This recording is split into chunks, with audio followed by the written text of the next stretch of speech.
My dad chose his gold digger girlfriend over our family, so we kicked him to the curb. A year later, he went broke, and she dumped him the second she found out. He came crawling back to us immediately, but it wasn't to be a family again. When my dad's business first began thriving, I thought it was the greatest thing in the world.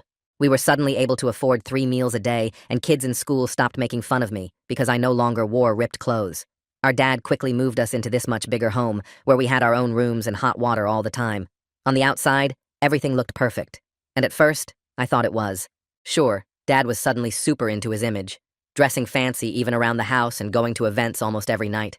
I didn't notice how troubling that was until I saw Mom crying one night. Through tears, she told me Dad had canceled their anniversary dinner for some client meeting. I was only 12, but even I knew that was wrong.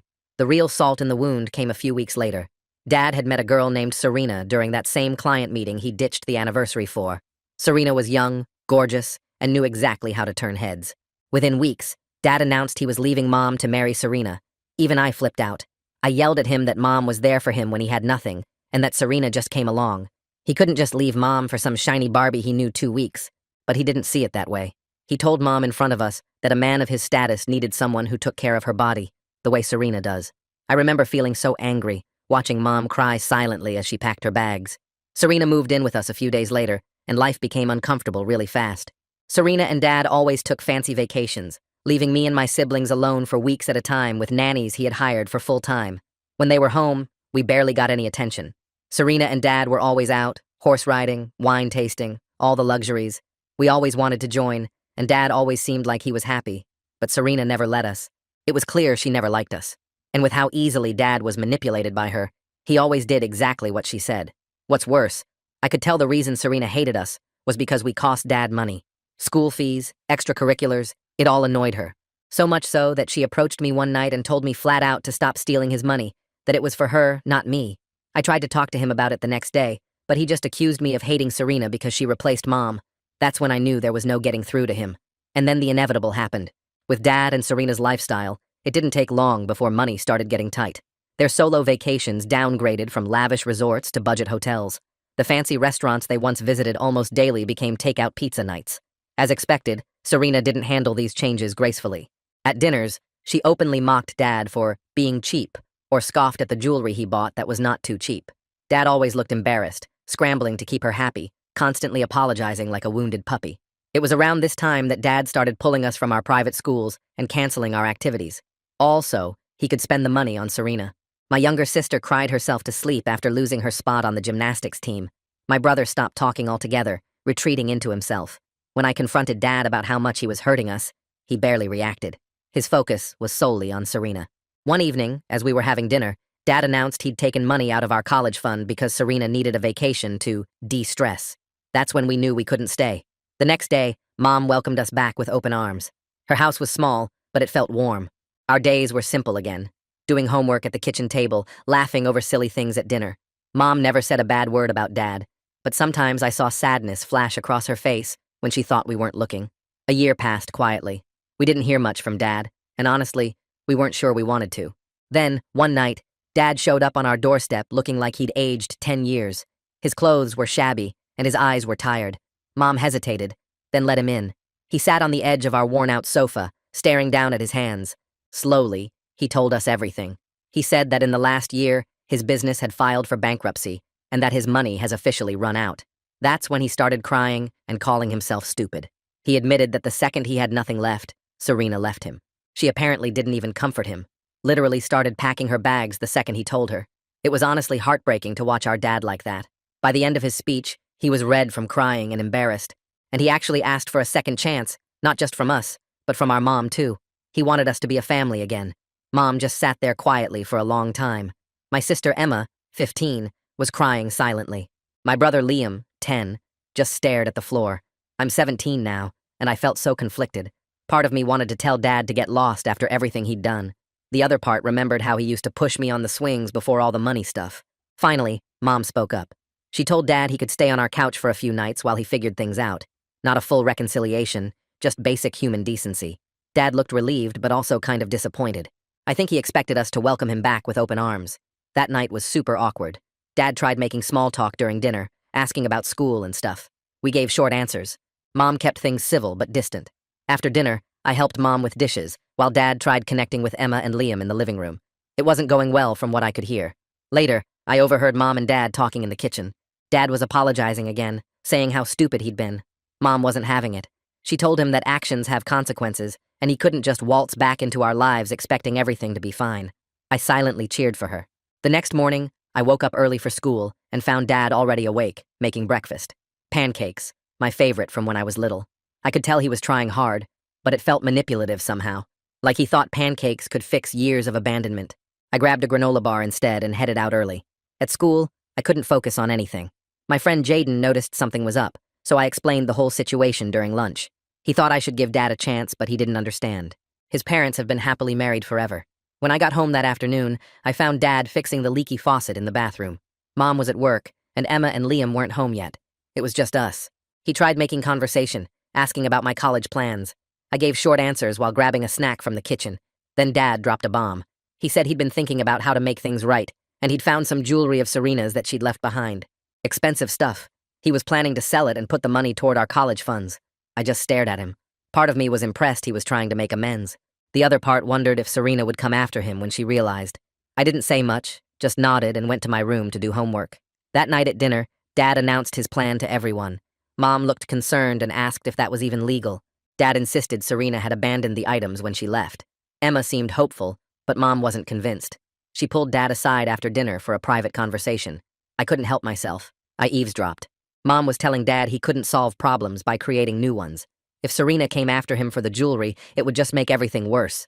Dad got defensive, saying he was just trying to make things right. Their voices got louder until Mom told him to lower his voice because we could hear. The next day was Saturday. Dad suggested we all go to the park like we used to. Mom said she had errands to run, but told us kids we could go if we wanted. Liam actually seemed excited, which surprised me. Emma said she had homework. I reluctantly agreed to go, mostly to keep an eye on Liam.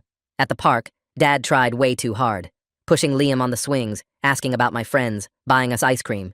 It was like watching someone follow a How to Dad instruction manual. I kept my responses minimal, but Liam was warming up to him. Then Dad's phone rang. His face changed when he saw who it was.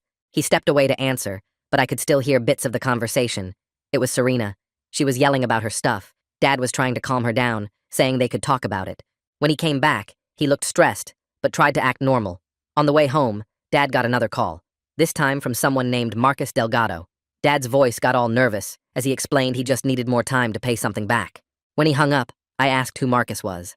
Dad brushed it off as just business stuff, but I could tell he was lying. When we got home, Mom was waiting with a strange expression.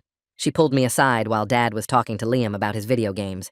She told me a woman had shown up at the house looking for Dad, tall, blonde, and furious. Serena. Mom had told her Dad wasn't living there, just visiting occasionally. Serena hadn't believed her and threatened to come back. That night, I couldn't sleep. I kept thinking about Dad's phone calls and Serena's visit. Something wasn't adding up. Around midnight, I heard the front door open and close. I peeked out my window and saw Dad hurrying down the street to meet someone in a parked car. They talked for about 10 minutes before Dad came back, looking even more stressed. The next morning at breakfast, Dad announced he had a job interview. Mom looked surprised but supportive. As soon as Dad left, Mom told us she was worried. She'd found a crumpled note in the trash with what looked like gambling debts written on it. The name Marcus Delgado was at the top. I decided to do some digging. While Mom was at the grocery store, I checked Dad's duffel bag that he'd brought with him. Inside, I found a pawn shop receipt for a diamond bracelet, but the amount was way less than what it had to be worth. There was also a threatening text message on his phone from Marcus about collecting what's owed. That's when it hit me. Dad wasn't just broke because Serena spent all his money. He had gambling debts. And now he was trying to use us as a safe haven while he figured out how to pay them off. The whole family reunion thing was just a cover. When Dad got back from his interview, I confronted him in the kitchen. I asked him straight up about Marcus and the gambling. Dad's face went white. He tried denying it at first, then got angry that I'd gone through his stuff. Finally, he broke down and admitted everything. Turns out, as the business started struggling, Dad had turned to gambling to try to save it. He'd lost big, borrowed from some sketchy people, and now they were after him. Serena had left not just because the money ran out, but because these guys had started showing up at their house. Dad had come to us not just for reconciliation, but because he needed a place to hide. The desperation in his eyes as he explained made my stomach turn. I was furious. The betrayal felt like a physical blow. I stormed out of the kitchen and slammed my bedroom door so hard the framed photo of our family vacation, taken before he left us, fell off the wall. the glass cracking across Dad's smiling face. My hands were shaking as I texted Emma to come to my room ASAP. She showed up a minute later, her hair still wet from the shower, concern etched across her face. I told her everything, the words tumbling out in a rush of anger and fear. Her face fell as I explained Dad's real situation, her eyes widening when I mentioned Marcus Delgado. We both agreed we needed to tell Mom right away, though I dreaded adding more weight to her already burdened shoulders. Mom got home from her shift at the diner about an hour later. I could hear her keys jangling as she hung them by the door, the familiar sigh as she kicked off her sensible black shoes. We pulled her into her bedroom and spilled everything. She sat on the edge of her bed, the mattress sagging beneath her weight, her face getting paler by the second. When we finished, she just stared at the floor for what felt like forever, absently rubbing the calluses on her hands. Calluses she'd developed working double shifts to support us after Dad left. "I need to talk to your father," she finally said. Her voice was calm, but ice cold. I'd never heard that tone before. It sent shivers down my spine. We followed her to the living room where Dad was watching TV with Liam. Some cartoon was playing, and Liam was laughing, oblivious to the storm about to break. Mom asked Liam to go play in his room for a bit. He looked confused but complied, glancing back at us from the hallway with curious eyes. As soon as he left, Mom unleashed. She didn't yell. That would have been easier to handle. Instead, she spoke in this deadly quiet voice, asking Dad how he could bring this danger to her home, to her children. Each word was precisely chosen and delivered with surgical precision. Dad tried to defend himself, saying these guys weren't actually dangerous, just persistent. The way his eyes darted around the room betrayed his own disbelief in what he was saying. Mom wasn't buying it. She told him he had 24 hours to figure something out, or she was calling the police. Dad begged her not to, saying it would only make things worse, that these weren't the kind of people who responded well to law enforcement involvement. The desperation in his voice made me realize just how deep he was in. That night was the most awkward dinner ever. The only sounds were forks scraping against plates, and Liam's occasional attempts at conversation that quickly died in the frigid atmosphere. Nobody talked. Liam kept looking around, confused about why everyone was so tense, his eyes lingering on Dad's untouched meatloaf. After dinner, I helped Mom with dishes while Dad sat on the couch staring at his phone. I could tell he was panicking, his leg bouncing uncontrollably, his fingers tapping frantically against the screen. Later, I overheard Dad on the phone in the bathroom, trying to keep his voice down. The thin walls of our house made his whispered pleas perfectly audible. He was talking to someone named Keith, begging for a loan. "I know I said that last time, but this is different," he insisted, his voice cracking. "These guys don't mess around, Keith." From what I could make out, Keith wasn't interested in helping. Dad sounded desperate, offering collateral he didn't have, promising returns he couldn't guarantee. When he emerged from the bathroom, his eyes were red-rimmed, and he avoided looking at me as we passed in the hallway. The next morning, Dad was gone before anyone woke up. The house felt eerily quiet, without his nervous energy filling the spaces. He left a note saying he was meeting with an old business contact who might be able to help. The handwriting was shaky, some words crossed out and rewritten. Mom just shook her head when she read it, her lips pressed into a thin line of disbelief. She called in sick to work and spent the morning making calls to a lawyer friend for advice, pacing the kitchen with a cup of coffee that grew cold in her hands. Around noon, the doorbell rang. The sound cut through the tense silence like a knife. Mom looked through the peephole, and her whole body tensed up, her knuckles whitening as she gripped the doorframe. She told us to go to our rooms, her voice leaving no room for argument. I pretended to go but doubled back and hid around the corner, my heart pounding so loudly I was sure it would give me away. Mom opened the door just a crack, keeping the chain on, her body positioned to block any view into our home. It was Serena. Even from my hiding spot, I could see she looked different than I remembered. Less polished, more frantic. Her designer clothes seemed rumpled, her usually perfect hair pulled back in a messy ponytail. She demanded to know where Dad was, saying he had taken things that belonged to her. Mom told her Dad wasn't there and tried to close the door, but Serena stuck her foot in, the pointed toe of her expensive boot preventing the door from shutting. "He pawned my tennis bracelet," Serena hissed, her voice carrying the raspy edge of someone who'd been crying or yelling or both. "That was worth 20 grand, and he got what, 3 for it? I want the rest of my stuff before he sells that too." Her manicured nails gripped the edge of the door, red polish chipped and uneven. Mom told her to take it up with Dad and tried again to close the door. Serena pushed harder, her desperation matching Dad's in a way that made me realize they were both drowning in the same mess. Those people he owes money to? They think I'm involved. They followed me yesterday. Do you understand what kind of people these are? Fear made her voice crack, and for a moment, I almost felt sorry for her. That's when I stepped out from my hiding spot. I couldn't help myself. The need to know exactly what danger we were in overpowered my promise to stay hidden. I asked Serena exactly who these people were. Mom shot me a look that mixed anger with fear, but Serena actually answered. perhaps relieved to have someone else acknowledge the gravity of the situation. Your dad got involved with Marcus Delgado. He runs an underground poker game downtown, out of the back room of that Italian restaurant on 4th Street. Your brilliant father thought he could win big. Instead, he lost everything and borrowed more. Marcus doesn't do payment plans. She laughed bitterly, the sound hollow and frightening. He does broken fingers and slashed tires as reminders. Mom finally managed to close the door, but not before Serena shouted that she'd be back with the police if her stuff wasn't returned. Mom leaned against the door, looking completely drained, the lines around her eyes deeper than I'd ever noticed before. "Pack an overnight bag," she told me, her voice steady, despite the fear I could see in her eyes.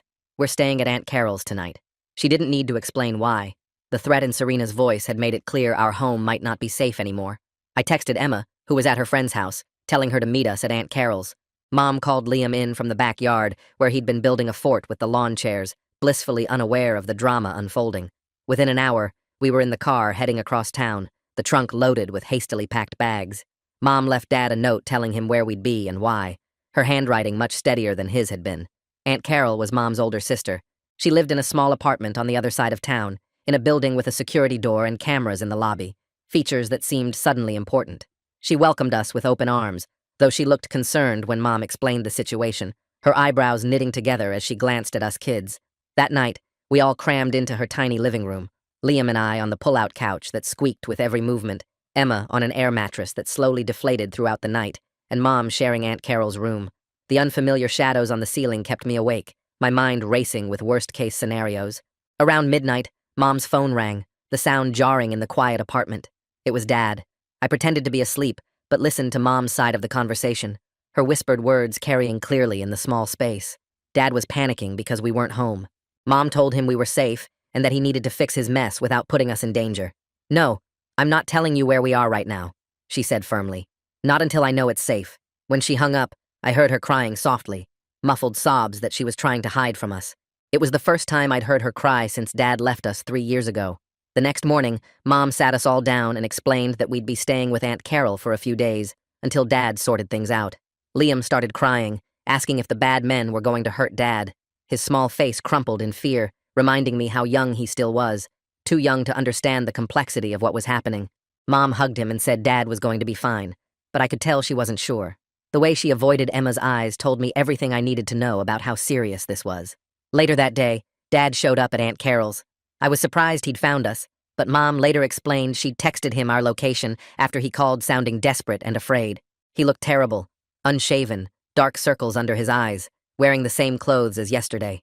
Aunt Carol reluctantly let him in, but stood with her arms crossed the whole time, her protective stance making it clear she blamed him for putting her sister and nieces and nephew in this position. Dad told us he had a plan to fix everything. He'd reached out to his old business partner, Trevor, who had agreed to loan him enough to pay off Marcus. Trevor had been the sensible one when they ran the business together, the one who cautioned against expansion before they were ready. Dad should have listened to him then. Mom asked how he planned to pay Trevor back, her tone skeptical. Dad said he'd gotten a job at Trevor's new company.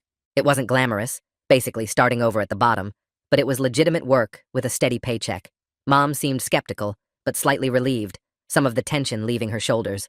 Just as things were calming down, Dad's phone rang. The generic ringtone seemed to echo in the suddenly silent room. His face fell when he saw who it was, color draining away once again. He stepped into the hallway to answer, but we could all hear him anyway. The walls in Aunt Carol's apartment were even thinner than ours. It was Marcus, and he wasn't happy. Dad kept saying he'd have the money tomorrow, just one more day. His voice took on a pleading quality that made me cringe. When he came back in, he looked like he might throw up, his hands visibly trembling as he shoved the phone back in his pocket. "They know I'm here," he said quietly. "I need to go." His eyes darted to the window, checking the parking lot below. That's when I lost it. Years of bottled-up resentment exploded out of me. I told Dad he was putting all of us in danger because of his stupid mistakes. My voice rose with each word, cracking with emotion. I reminded him how he'd abandoned us for Serena, leaving us struggling while he played house with his new girlfriend, and now he was dragging us into his gambling mess. Mom tried to calm me down, placing a restraining hand on my arm, but years of hurt came pouring out. I told Dad I wished he'd never come back into our lives. The words hung in the air, impossible to take back. The look on his face was gut-wrenching, a mixture of shame and pain that made me immediately regret my outburst. But I was too angry to apologize, too hurt to take it back. He nodded slowly, apologized to everyone, and left, his shoulders slumped in defeat. Mom followed him into the hallway. I couldn't hear what they said, but when she came back, her eyes were red, and she wouldn't look at me directly. That night, I couldn't sleep. The pull-out couch felt even more uncomfortable, every spring digging into my back. I kept thinking about Dad out there somewhere, possibly in danger. Despite everything, he was still my dad, the one who taught me to ride a bike, who came to every school play before he left us. Around 2 a.m., I checked my phone and saw a text from him. "I'm sorry for everything. I love you kids more than you'll ever know." The timestamp showed it had come in an hour earlier. It read like a goodbye note. I panicked and woke Mom up, showing her the text. She immediately tried calling him, but it went straight to voicemail. She called again and again with the same result, her movements becoming more frantic with each failed attempt. Finally, she called the police to report him as potentially Sewers Lytle. They took the information but didn't seem particularly concerned. "Adults go off-grid all the time," the officer said, his voice bored, "especially when they're having financial troubles." The next morning, we still hadn't heard from Dad. Mom was beside herself, pacing Aunt Carol's small living room, calling everyone she could think of who might know where Dad had gone. She called Trevor, whose number she found in Dad's old contacts, scrolling through a phone he'd left behind years ago. Trevor hadn't seen or heard from Dad since yesterday afternoon. He confirmed that he had offered Dad a job and a loan, but Dad needed to come sign paperwork today. "Tell him to call me," Trevor said. "The offer still stands." Mom decided to go look for Dad. Aunt Carol stayed with us kids while Mom drove around checking places Dad might go. His old office building, the park where he used to take us on weekends, even driving past Serena's house to see if his car was there. She came back hours later, exhausted and worried. No sign of him anywhere. She'd even checked the hospital, afraid he might have done something desperate. Around dinner time, there was a knock at the door. The sound made us all freeze. Aunt Carol checked the peephole and quickly stepped back, her face pale. It was Marcus, a tall guy with slicked back hair and an expensive-looking jacket. He had another guy with him, bigger and meaner-looking, with a tattoo creeping up his neck. Aunt Carol told us to go to the bedroom while she called the police. We huddled together on her bed, Liam clinging to Emma, while I pressed my ear against the door to hear what was happening. From the bedroom, we could hear Marcus shouting through the door that he just wanted to talk, that Dad owed him money. "I know he's staying here," he yelled, his voice muffled but clearly angry. "This doesn't have to get complicated." The police arrived surprisingly quickly, their sirens audible from blocks away. We heard them talking to Marcus, telling him to leave or be arrested for harassment. Marcus and his friend eventually left, but not before shouting that this wasn't over. The threat lingered in the air long after they were gone. The police officers came in to take a statement. Mom explained the situation, including that Dad was missing. They seemed more concerned now, taking down all the details and promising to keep an eye out for him. One officer, a woman with kind eyes, gave Mom her direct number. "Call me if he contacts you," she said, "or if those men come back." That night was tense. We all jumped at every sound. Car doors slamming in the parking lot, voices in the hallway, the building's heating system kicking on with a clank. Mom barely slept, constantly checking her phone. I caught her looking at old family photos on her phone, tears silently tracking down her face. The next morning, she got a call from the police. They'd found Dad's car abandoned in a parking lot near the river. My heart dropped. We all feared the worst. Images of Dad jumping into the cold, dark water flashing through my mind. Mom left immediately to go to the police station, her hands shaking so badly she dropped her keys twice before making it out the door. Aunt Carol tried to keep us distracted with board games and movies, but it was useless. We were all thinking the same thing. What if Dad had done something terrible to himself? What if my last words to him had pushed him over the edge? The guilt was suffocating. Hours later, Mom returned looking both relieved and furious. Dad was alive. The police had found him sleeping in a cheap motel across town, his phone battery dead, charger left behind in his haste to leave Aunt Carol's. He'd turned off his phone before it died because he was afraid Marcus would track him. When the police told him how worried we all were, he broke down crying, begging them to tell us he was okay. Dad came back to Aunt Carol's with Mom. He looked awful, like he hadn't slept in days. His clothes were rumpled, and he needed a shower, but he was alive. He apologized over and over for scaring us. Then he told us his new plan. Trevor had come through with the loan. Dad had the money to pay off Marcus. He was going to meet him tonight at a public place to make the exchange. As he explained, his hands kept fidgeting with his wallet, pulling it out and putting it back, a nervous habit I remembered from childhood. Mom immediately shot this down. She told Dad he needed to go through proper channels, maybe get a lawyer involved or have the police present for the exchange. Dad insisted this was the only way. Guys like Marcus didn't do lawyers or paper trails.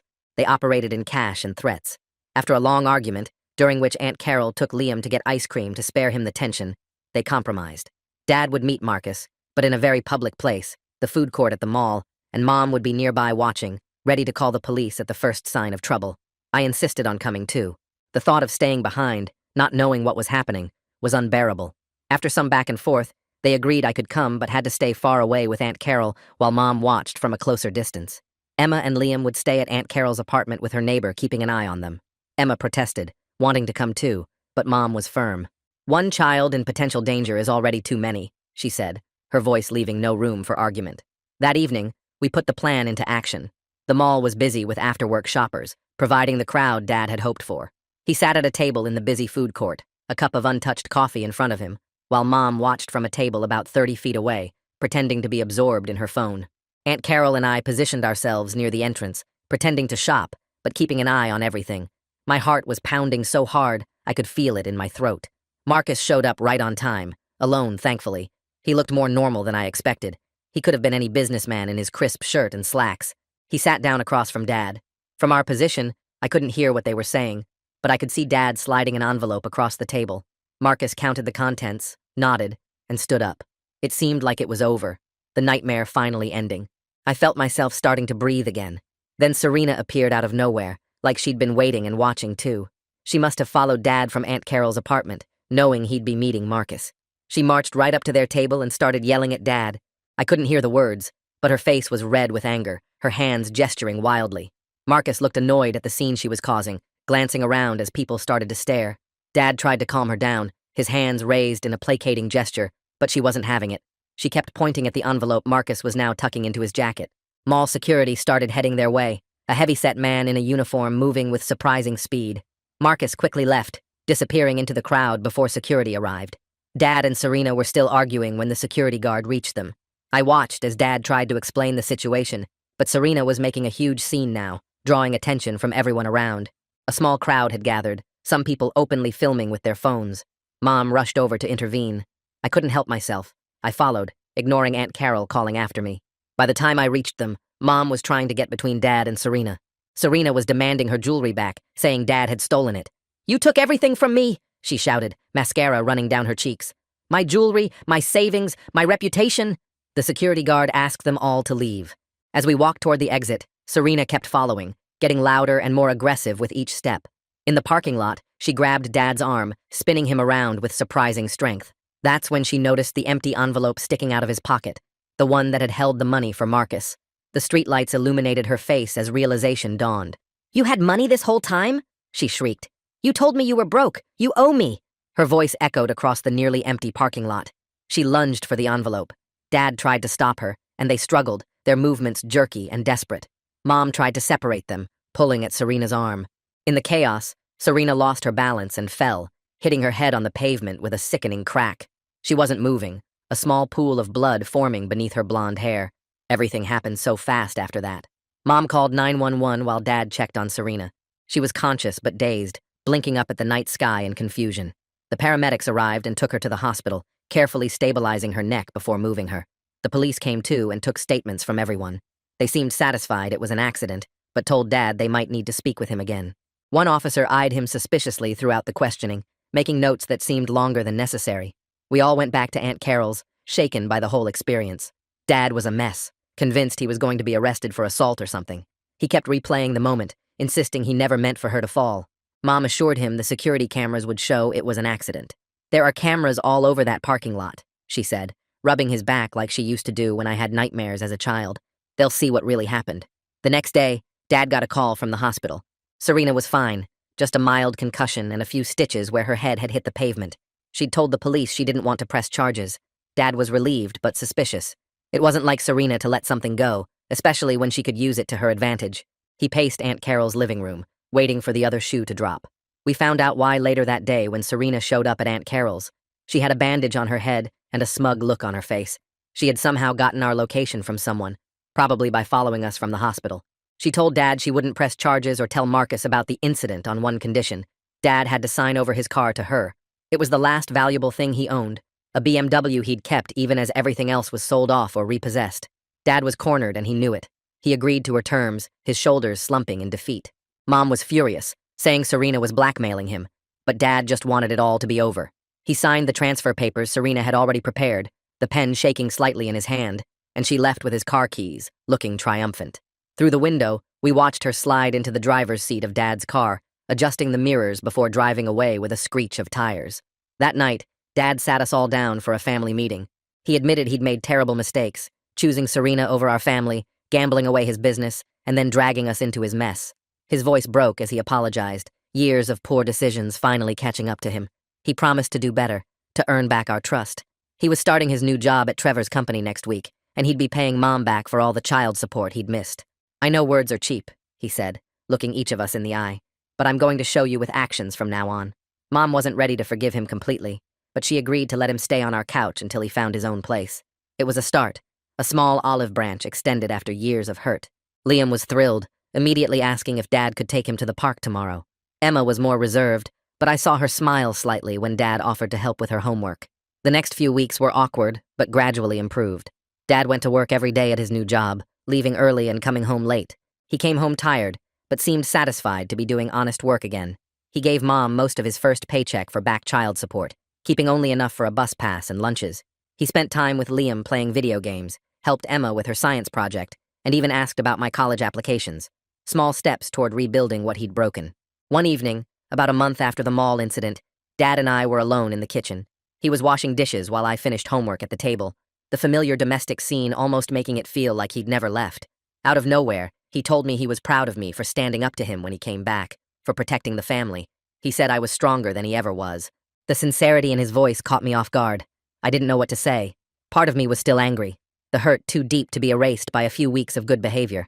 But another part recognized he was really trying, putting in the work every day to make amends. I finally asked the question that had been bothering me for years. Why wasn't our family enough for him? Why did he need Serena and all that flashy stuff? The question had burned inside me since the day he walked out. Dad dried his hands and sat down across from me. The kitchen light highlighted the new gray in his hair, the lines around his eyes that hadn't been there before. He explained that growing up poor had left him with a hole he thought money would fill.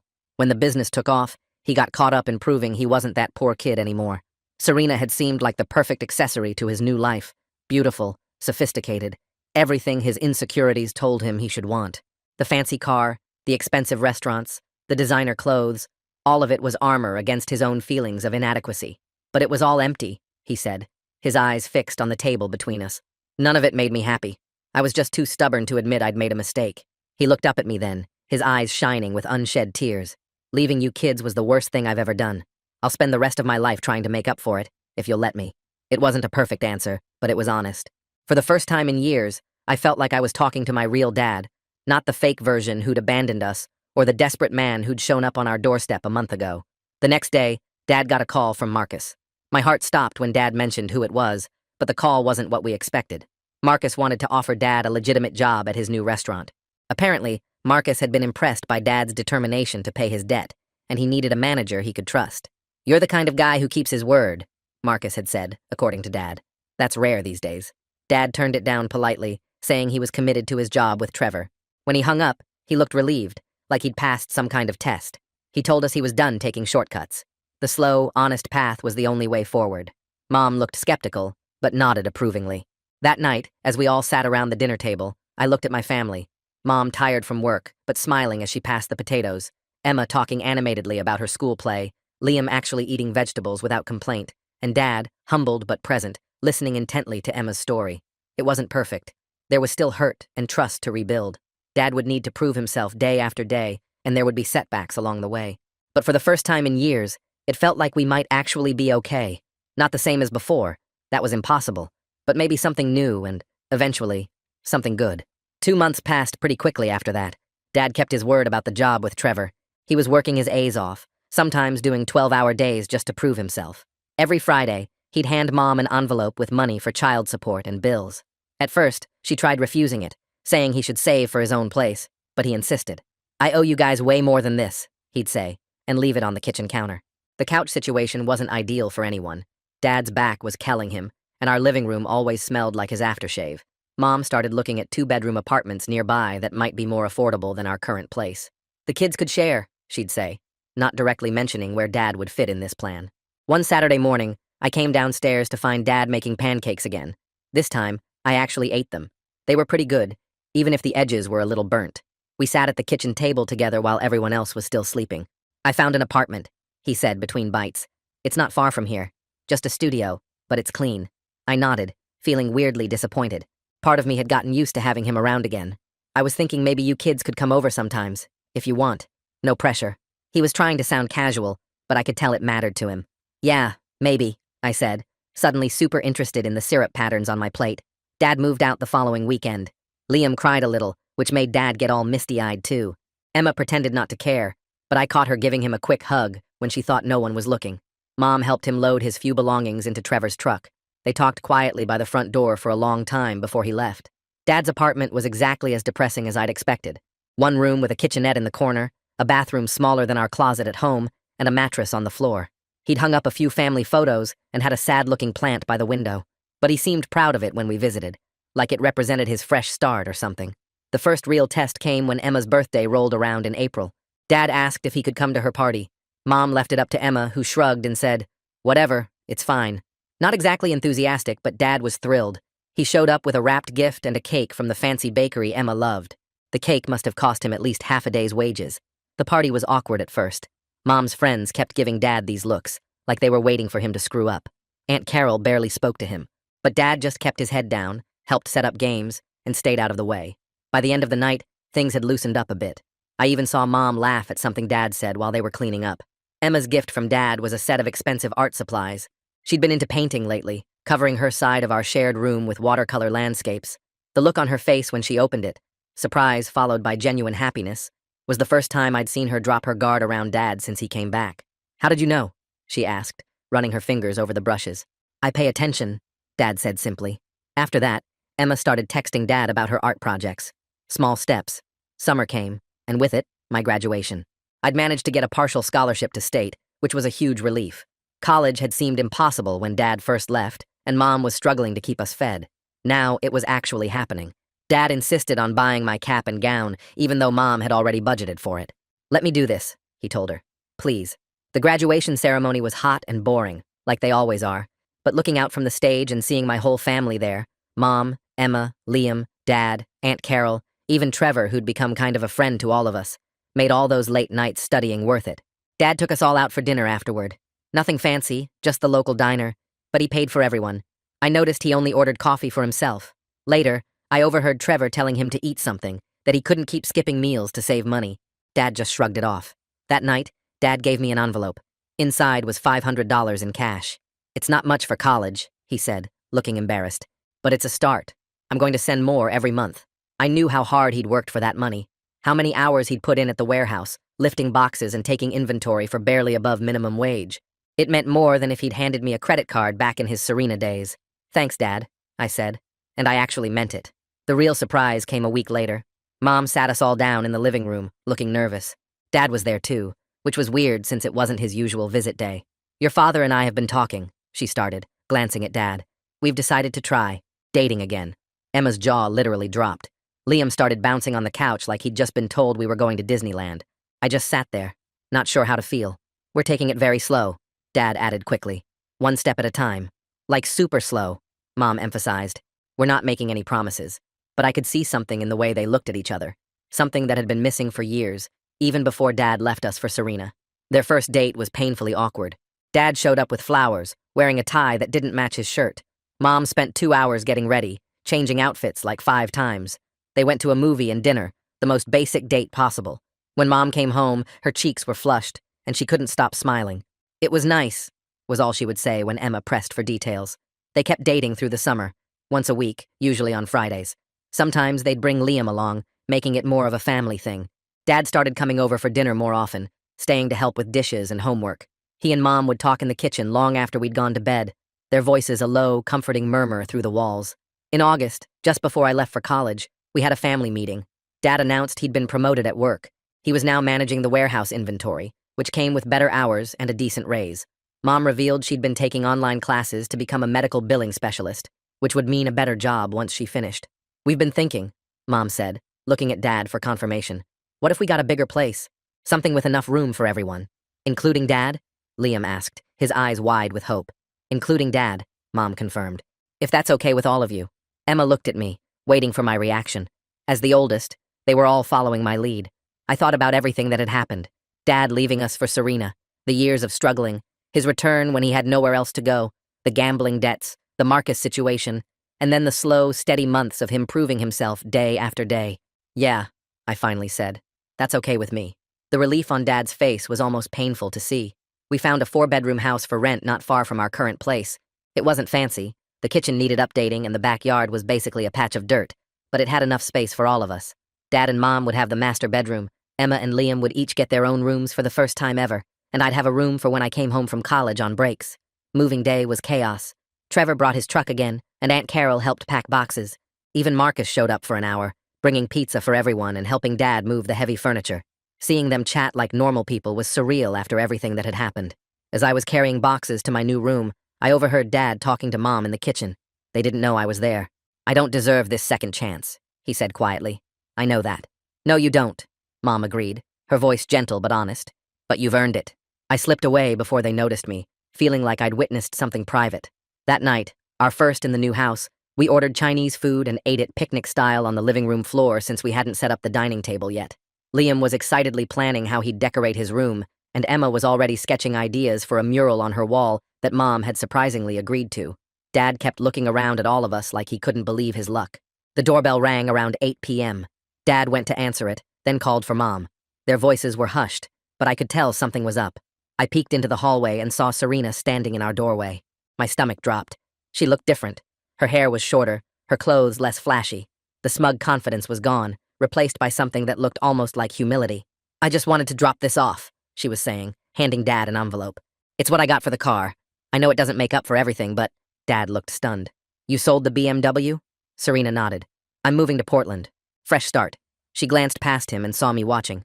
For a second, our eyes met, and I saw something like regret there. Then she turned and walked away. Dad closed the door slowly, staring at the envelope in his hands. "What was that about?" Mom asked. "I think," Dad said slowly, "that was an apology." He opened the envelope. Inside was a cashier's check for way more than the car was worth, along with a short note. Dad read it silently, then passed it to Mom. She read it, her eyebrows rising in surprise. "Well," she said finally, "people can change." Dad put the check in his wallet. "This is going straight into the kids' college funds," he said firmly, "where it should have been all along." Later that night, I helped Dad assemble my bed frame. We worked mostly in silence, the instructions spread out on the floor between us. It reminded me of when I was little, and we'd build Lego sets together on rainy days. "You know," I said, tightening a bolt, "I never thought we'd be here. Like this." Dad paused, screwdriver in hand. "Me neither," he admitted. "I thought I'd lost you guys forever, and I would have deserved it." I shrugged, suddenly uncomfortable with the serious turn. "Yeah, well, you're not completely terrible now, I guess." He laughed, the tension breaking. High praise from a teenager. "I'm 18 now," I reminded him. "Technically an adult. God help us all," he joked. But his eyes were serious when he added, "I'm really proud of you, you know. All of you. But especially you. You held this family together when I couldn't." I didn't know what to say to that, so I just handed him another screw. The next morning, I woke up early to finish packing for college. My room was still mostly in boxes, but my bed was made, and Dad had hung up my high school graduation picture on the wall. Through the window, I could see him in the backyard with Liam, marking out space for a garden Mom wanted to plant. Emma came in without knocking, as usual. "Mom's making pancakes," she said, sitting on my bed. "Dad's showing Liam how to build a raised garden bed." "Cool," I said, folding a t-shirt. "Are you okay?" she asked suddenly. "With all of this? Mom and Dad, the new house, everything?" I thought about it for a minute. "Yeah," I said finally. "I think I am." "Me too," she admitted. "It's weird, but good weird." We went downstairs together. The kitchen smelled like coffee and pancakes, and Mom was humming as she flipped them on the griddle. Dad and Liam came in from outside, dirt on their hands and matching grins on their faces. As we all sat down to eat, I realized this was what normal felt like. Not perfect, not a fairy tale ending, but solid and real. Dad caught my eye across the table and smiled, a real smile that reached his eyes. I smiled back. Yeah, we were going to be okay.